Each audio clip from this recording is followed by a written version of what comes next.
himself, Doug McDermott, a.k.a. Dougie McBuckets. Doug, thank you so much for joining us. Yeah, thanks for having me, guys. I appreciate it.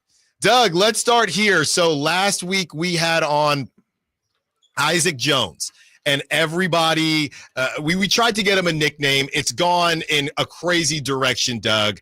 And with that being said, we all know, or we all just know your nickname, Dougie McBuckets. Where did that one come from? It seems so obvious, but how far did you get in your basketball career until somebody said, this is a very obvious nickname, we're going to rock and roll with it? I think it was my sophomore year of college at Creighton. We were kind of starting to come onto the scene a little bit. We were playing some bigger teams, and I think it was like a sports writer for CBS or something started tweeting it.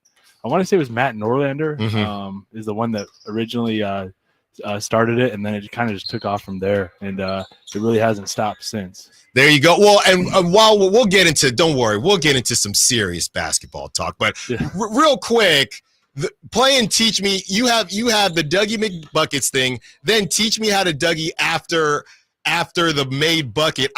I got, you can admit it, there's no way Kings are the first ones to do that after you make a bucket, or are they? Chicago messed with it a little early in my career. I think my second year in Chicago, they did it, and I don't know. At the time, I didn't like it. I think I was just still a kid and just didn't want the attention. And now it's like, it's kind of fun. I mean, the crowd really embraces it. I've been so impressed with how long the crowd sticks around in Sacramento. I mean, we were up 30 points the other night, and it was still a full house. So, I mean, it's much appreciated from us players that are on the floor to close the game. And it's always cool to hear that. And the chants were awesome too. Well, speaking of the crowd, Doug, you led me to somewhere I was going to go anyway. When you lit the beam, you had your first opportunity to light the beam, and you were getting interviewed by Scott Moak. You said, hey, this is the best city that you've played in. Now, you can be honest, Doug, it's just me and you here chatting. Were you just buttering up the city, or did you mean it? You love Sacramento like that? I love it. I mean, I truly do love it. And I mean, I was talking about the fans mainly. I mean, just the support that we get every single night is crazy. And, you know, I've played on 6 other teams, and I've never seen a crowd stick around that long, even in a blowout like that. And I think that's why lighting the beam is so cool for not just us, but our whole community, because you can tell everyone takes a lot of pride in it. So to have, 16, 17,000 fans still around when,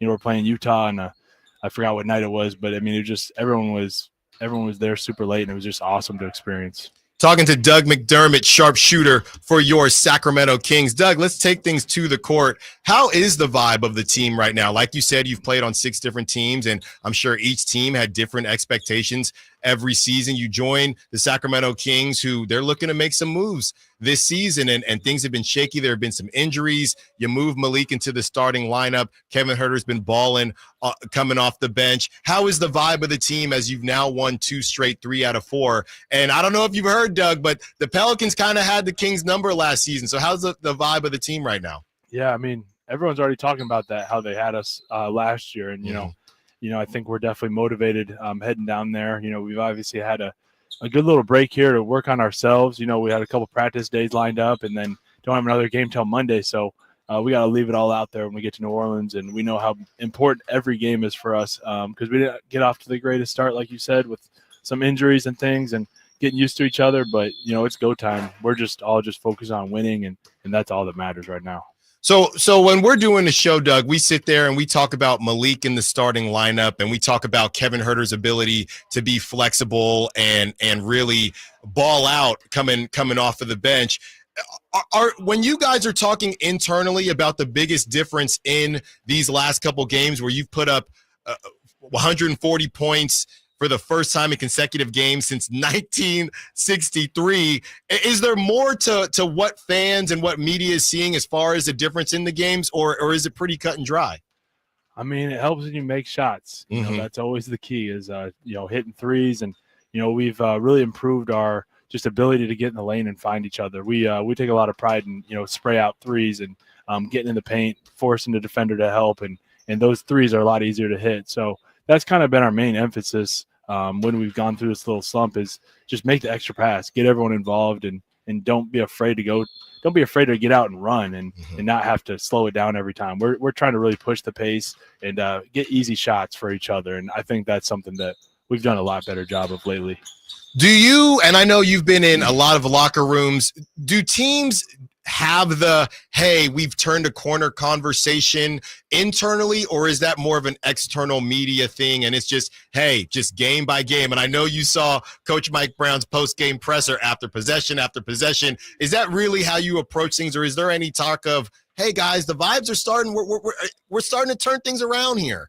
Not really. I mean, everyone's obviously in a better mood when you're winning. But, a lot of us here have been in the league long enough that you really can't get too high or too low because the next one's coming, and usually a day or the next day. So you can get humbled really quick if you get too high on yourself, and vice versa. So just try and continue to get better every day. I mean, I know that's cliche, and something Coach Brown says is possession by possession, and it is true. You got to kind of have that mindset in the NBA, but obviously the vibes are better when we're winning, and guys are really getting along. This is a really good group of guys. There's no one's selfish. Everyone's for each other, and just a really good group to be around. Doug, before we get you out of here, that fateful night where you were on fire, 6 for 7, I think we heard Teach Me How to Dougie 8,000 times. According to StatHead, you're just the second player in NBA history to score 18 or more points in less than 9 minutes of action. When is the last time you had a moment like that, or is there anything you can compare it to? Take us through what you were feeling in that moment.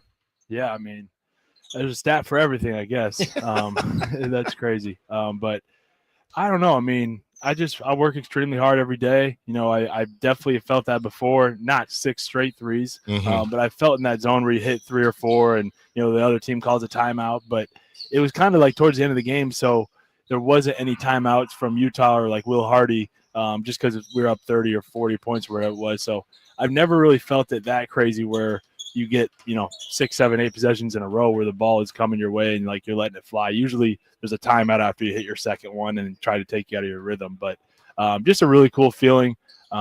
We work really hard here in Sac. We got a group of guys that are always playing games even when we're not playing. So that's kind of helped me get my rhythm here and get my legs under me as I joined the team pretty late into training camp.